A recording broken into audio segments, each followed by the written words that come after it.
them birds gonna fly. You already know. Rain, sleet, or snow. Eagles train to go. All right, let's talk about it. Philadelphia Eagles at Washington to play the Commanders Week 16. Game started off with Will Shipley making one of two mistakes that he made for the night. He took the kick return out and got smacked and fumbled the ball, not only giving Washington good field position, but also giving them momentum to start the game. They weren't able to capitalize on that momentum. They went 3 and out and had to settle for a 20-yard field goal, making the game 3-0. The Eagles got the ball on their second possession of the ball in their first official drive, and they went 3 and out. The Eagles went 3 and out the most in the league this season so far, which is not a good thing at all. When Washington got the ball back, Nakobe Dean got hurt on the stop on the third down, and I'm not sure what it really was. They ended up saying it was a hamstring injury, and he left the game early. And once he left the game, there was a big difference because when Jahad Campbell came in to play the primary position, Washington got more momentum running the ball after that. When the Eagles got the ball back, Devontae Smith made a 17-yard catch that got the Eagles drive going. And that drive was a classic Eagle drive from Jalen Hurts because he was able to scramble for a 12-yard pickup, and he was able to connect with A.J. Brown 2 times on that drive for 17 yards and 16 yards, eventually leading to them ending up in the red zone for a Devontae Smith touchdown. He was one-on-one with the corner, shook him. Nice pass from Jalen Hurts, great catch from Devontae Smith. Touchdown Eagles, game 7-3. When Washington got the ball back, they weren't able to do much with it. Brandon Graham was able to sack Mariota, and the Eagles got the ball back with Jalen Hurts picking up 16 yards with his legs. He was punishing them this game every time the defender had their back turned and there was open space. He connected with A.J. Brown in open space, and A.J. Brown was able to catch the ball and take it for a few yards after catch for 24 yards total. He got stopped on that drive and eventually had to settle for a 43-yard field goal from Jake Elliott, which he missed. And it's just one of many misses that he had for the night and for the season so far. When Washington got the ball back, Mariota connected with McLaurin on a big 42-yard reception. Adoree Jackson was the man on the job at the time, and I'm not sure why Quinyon wasn't on that, but they took advantage of that and they were able to pick up 42 yards. Washington got the ball to the red zone, ended up at the goal line, and were able to finally punch it in for a touchdown, making the game 10-7 Washington. When the Eagles got the ball back, Jalen Hurts and A.J. Brown connected a lot on that drive. This first half was A.J. Brown first half. They connected 3 different times for first downs. Hurts ended up fumbling the ball, but he recovered, and he should have just hit Brown down the middle. I guess he didn't want to spam him because he was already throwing the ball a lot to him, but A.J. Brown was wide open. He could have threw the ball to him, but the defender got the ball out of Hurts' hand, and he was able to pick it back up. They had to settle for another Jake Elliott field goal, and this time it was a 57-yarder. He missed it. There was a flag on the play. The Eagles got the ball, weren't able to do much with it, so he got to attempt it again for 52 yards this time based on the 5-yard flag. Missed it again to the same side, and I'm just not sure what's going on with Jake Elliott right now, but that's 6 points he left off the board, and it sent the game into halftime 10-7 Washington. When the game came back in the third quarter, Mariota did not come back to play the rest of the game. He got injured at some point in the game. A series of flags ended up getting the Eagles to the Washington red zone, where Jalen Hurts was able to connect with Dallas Goedert on a nice throwing catch for a touchdown, putting the Eagles up. Jalen Hurts moved around and climbed up in the pocket, found Dallas Goedert, and Dallas Goedert climbed up to get that. And it was just, it was textbook for them, and they've been connecting well all season. Dallas Goedert set an Eagles record for tight end touchdowns, making the game 14-10. Josh Johnson came in for Washington, and he was able to connect with Deebo Samuel initially, and on the same drive, try to go to his right, and all his progressions were on the left. Not sure why he chose to come back to the right side, but just an easy interception for Cooper DeJean. Eagles got the ball back. Bobby Wagner was able to sack Jalen Hurts, kind of slow down the drive a little bit, but Hurts was able to scramble on that drive and get the ball moving. And Saquon Barkley ended up having a beast mode type of touchdown. They made contact with him, but he ended up just keeping his legs moving, was able to spin out of it, and it was a touchdown, 21-10 Eagles. With the third string backup quarterback in, Washington not able to do much on offense anymore, and the Eagles got the ball back. Saquon Barkley was able to get a 48-yard run. The defender had him dead to rights in the backfield, but he was able to spin out of it. And once he spun out of it, there was that gap right there, and he just took it, broke another tackle, and just took it further down the field. Ended up being a 48-yard run. Bigsby came in to relieve him after that. Ended up going the rest of the way, 22 yards for a touchdown from a toss from Jalen Hurts. He cut back after the toss was to the left side. He cut back and brought it back on the inside and found that gap, took it all the way for the touchdown. That was his first touchdown of the season. The Eagles went for a 2-point conversion, which ended up causing a problem. The 2-point conversion was good on the Saquon Barkley run, but the controversy that ended up happening was the brawl that it ended up causing, because Washington and their players and their coaching staff, they ultimately felt some type of way about the Eagles going for 2. There's many reasons behind why you can go for a 2-point conversion at that point of the game, even if you don't really need it. And we'll discuss that later. But Eagles ended up converting the 2-point conversion, making the game 29-10. It caused the fight. Tyler Steen defended himself and ultimately got ejected along with 2 other Washington players. All the backups came in for the Eagles, Tanner McKee and everybody else on defense. And Keely Ringo, in true fashion, got a goal line flag, put Washington at the goal line. They were able to score a touchdown, and they also went for a petty 2-point conversion, making the game 29-18 final. All right, before I talk about my takeaways for this game this week, shout out to Pam Oliver for being in the Sports Broadcasting Hall of Fame. You know, that's a big deal right there. Pam Oliver been doing it for a very long time. And, you know, she's a true OG. She's a true vet. And you have to show respect to the people that came before you. Even what I'm doing now is just a slight form of what she's been pioneering. So shout out to Pam Oliver for making the Sports Broadcasting Hall of Fame. She's a true pioneer. She's a true vet. So shout out to her. Go Pam Oliver. My takeaways from this game. You know, Will Shipley, he made some costly mistakes in this game. That first fumble to start the game, and then another time he took the ball out the end zone when he wasn't sure whether he was supposed to take a knee or not. And, you know, things happen. Don't really mention Will Shipley's name negatively. So I'll give him a pass on this because, you know, things happen, man. It's football. It is what it is. Jake Elliott, I also was going to take a different approach about the things that he did in this game. But I'm not sure what's going on with him. You know, he missed 2 kicks, three different times because he could have redeemed himself and made the second one. But I'm not sure what's going on with him, and I hope it doesn't cost the team because that's my main concern. I don't want it to cost the team, you know, down the line. Playoffs are coming. All points matter. Super Bowls have been won off the legs of kickers, you know. So at the end of the day, stuff like that matters. So we have to address that. But right now, you know, we're going to support our guy. He's a 2-time Super Bowl winner. He's played in 3 Super Bowls for the Birds. He's a true vet. He's a captain on special teams.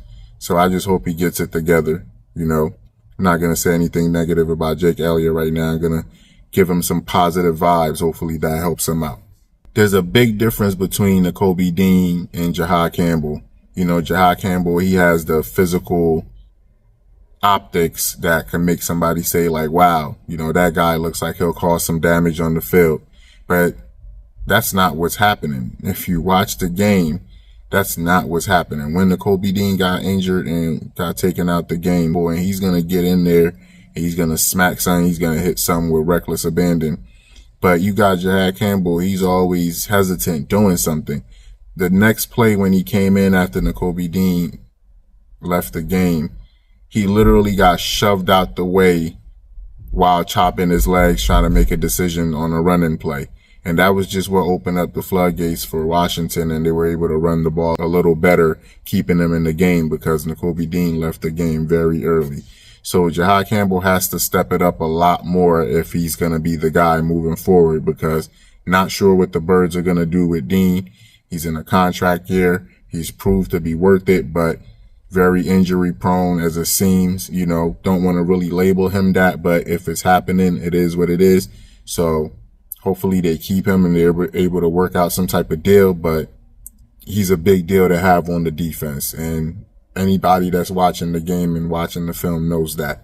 Jordan Davis had a big game in this game. That touchdown that they called for Washington, I'm not so sure about that, because he was like a wall on that play. And just very excited to see Jalen Carter come back, because if Jordan Davis is playing like that and Ajomo is playing like that, it's going to be a real problem moving forward for a lot of people, especially with Jalen Phillips and Brandon Graham doing what they're doing. So I can't forget about Nolan Smith. He's showing up a lot more in these last few weeks that he's been back, having a lot of pressure on the quarterback, forcing bad throws from the quarterback, even if he's not getting the sack. Last week, he had the textbook rush that he was able to get a sack. So, he's showing up, and the line is only going to get better. Also, with Lane Johnson coming back, the line is going to get better on the offense. So I'm just looking forward to that. And then speaking of the offensive line, with Tyler Steen defending himself, shout out to him for that, because he was just defending a teammate as well. And he ended up getting jumped. Didn't really like that happened that way. But what else do you expect from a team that have nothing to lose and nothing to play for? They wouldn't mind your players getting suspended moving forward. So, you have players engaging in the brawl, and it still wasn't really like they participated that much, because they didn't really want to get ejected or suspended for the next coming game and stuff like that. But, Tyler Steen, he got ejected along with 2 Washington players, and he might be facing fines along with other people, but it wasn't that bad. It wasn't that big of a deal. It's a division rivalry. Things get chippy. It got scrappy, and that's all it was. And they were able to shut it down. It didn't last too long, but it did cause a commotion. But, it's part of the game. It is what it is. A.J. Brown having a good year is going to end up with 1,000 yards this year. Devontae Smith is also going to end up with 1,000 yards this year. Dallas Goedert is out here with all the touchdowns and breaking records for the Eagles for tight ends this year.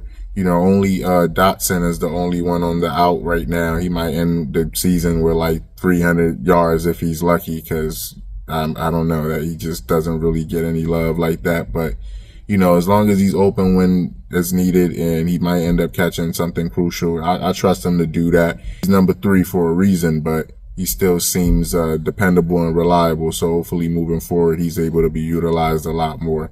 Sirianni has to be addressed about the brotherly shove. He has to not die on that hill. He's stubbornly committing to it right now, and it's not a good idea to commit to it the way that he's committing to it, because I watched on 2 different times that Washington stopped it.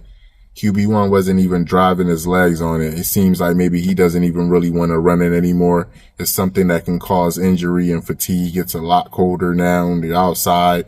It's just, nobody really wants to do the play in the first place, including the people running it. And if that's the case, you're not going to be picking it up, and you're not going to be successful.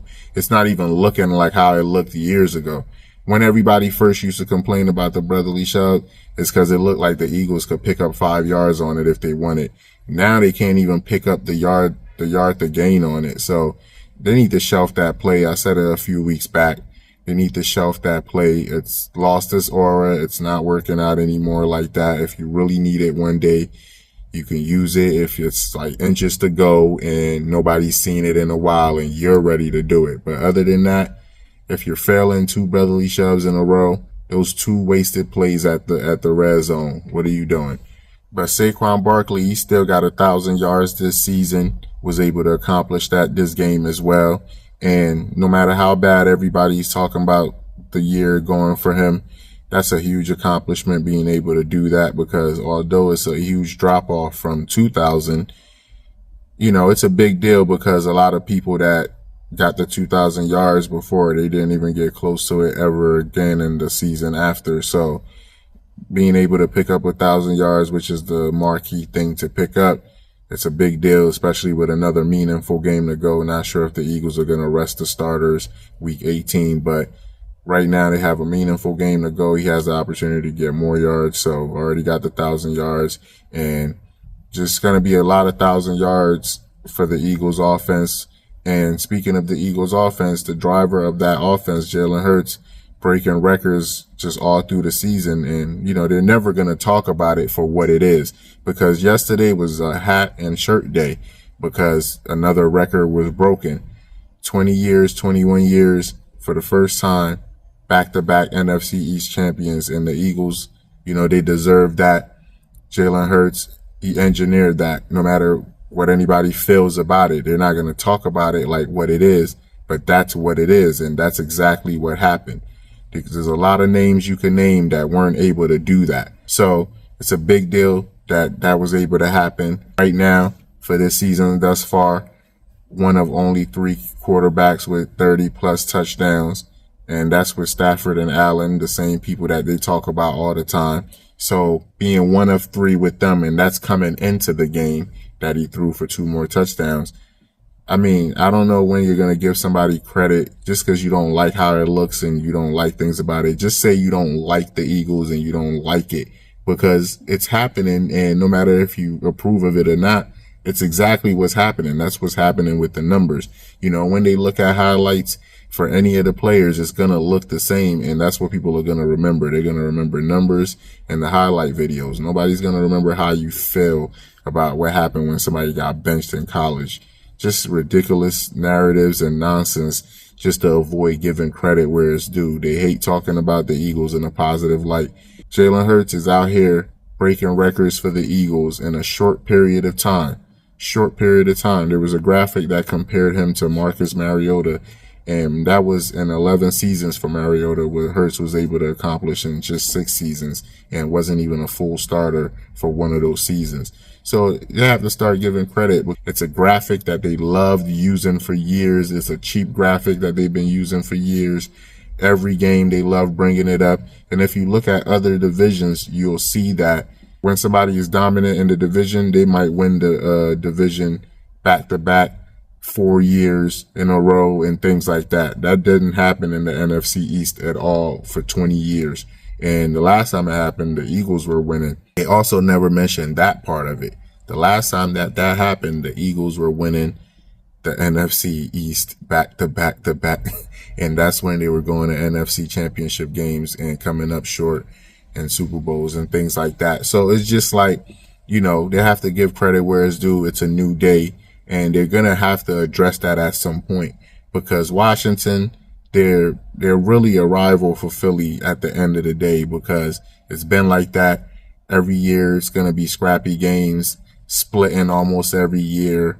And, that game in week 18, not sure if the Eagles are going to rest the starters or not, but it's probably going to be another scrappy game and just hard fought game, because that's just how those games go. And funny enough, they've been giving us more competition in recent years than the Cowboys, because the Cowboys don't do anything. I don't know how anybody is just talking about the Cowboys in a proud way. They can't even finish this season out going 500, because they have 2 games left, and the best chance they have is having as many wins as they have losses, but they still have a tie. Just a sad season. Sad season. You've been out all December, but it's always what it is. Before Christmas even comes, the Cowboys just not doing anything. And just another year of Dak Prescott doing nothing. See you in the NFC Championship game, he says. And look at this guy. Didn't even make the playoffs. It's just terrible. Cowboy fans, I don't know how they do it every year. It's always going to be their year. Every time I see them, it's the same thing. They got the license plates. They dress head to toe in Cowboy stuff. And it's been years, man. They got to give it up. It's a bad thing to just ride that wave in such a arrogant way too. It's one thing to represent your team, but to be as arrogant as they are, that's just what they do. They settle for mediocrity. They're okay with championing their guys and talking about how they came so close and how they're so much better than this and so much better than that. But when you look at point differential, the Cowboys are in the negatives. So all that high power offense, it's not all the defense fault that you can't get anything done. It's just you're scoring against bad teams and running it up when you're winning against bad teams. That's all that's happening in those games. Because look at the point differential.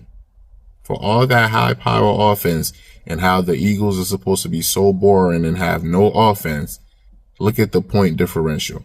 Come on, man. It's time to stop talking about these things. Look at the NFC standings. They're not even there. Bottom tier team. Have to talk to them like this, and you have to let them know. It's a dead argument. They talk about the same thing all the time, but they're not talking about anything. They're not really holding their guys accountable. Another year not making the playoffs. That's 2 in a row now. Talking about the Eagles are going to be one and done in the playoffs. That's pathetic. You're talking about wishing negativity on somebody else for something they have coming up that you're not allowed in. I mean, that is sad. That is sad business. I wouldn't want to root for a team just to hate watch another team. Who does that? That's weird. That's terrible. If you're going to represent your team, I guess just you could represent what the legacy was, because it's an old legacy. That's exactly what it is. It's an old legacy, because there's a lot of things that's been invented since the Cowboy won anything last. And it's not even the same time period on earth. And it's not even a joke. It's simple Google searches will show you these things.